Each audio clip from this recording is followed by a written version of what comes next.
NASA's acting administrator Daafi has declared that the United States will win the space race against communist China. As the two nations compete to make it to the moon, NASA has introduced a new policy. Chinese nationals, including those who hold a U.S. work visa, will no longer be allowed to work on its space programs. NASA has banned Chinese citizens, even those with U.S. work visas, from participating in agency programs. The ban includes restricting physical and cybersecurity access to NASA facilities, materials, and its network. Even attendance at NASA-funded meetings is restricted. The rule has been in place since September 5th. The reason? I don't think they have the same intentions that we have and our international partners have on how we keep space peaceful. They have a different intention, and that's why it's so important that we win. According to a NASA spokesperson, the ban affects around 100 scientists and researchers. It comes as China ratchets up its manned lunar exploration program. It's aiming to land Chinese astronauts on the moon by 2030 and potentially establish a habitat there.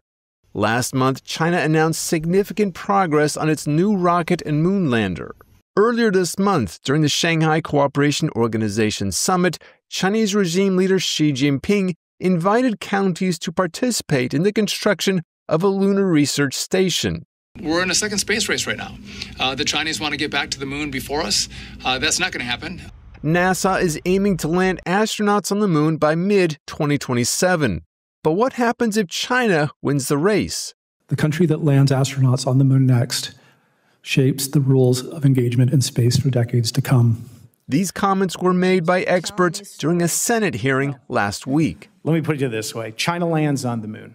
The next day, we see tremendous benefits to China geopolitically, where our allies turn to them not only for space exploration, but for national security agreements, for trade agreements. If they get there first, we will see a global realignment that will impact our economy, our tax base, our ability to innovate, and our national security in terms of diplomacy and geopolitics that will affect security and many other aspects of our daily lives. NASA's overall budget will reportedly be cut by 24%, but funding for the Artemis moon landing program remains mostly unaffected.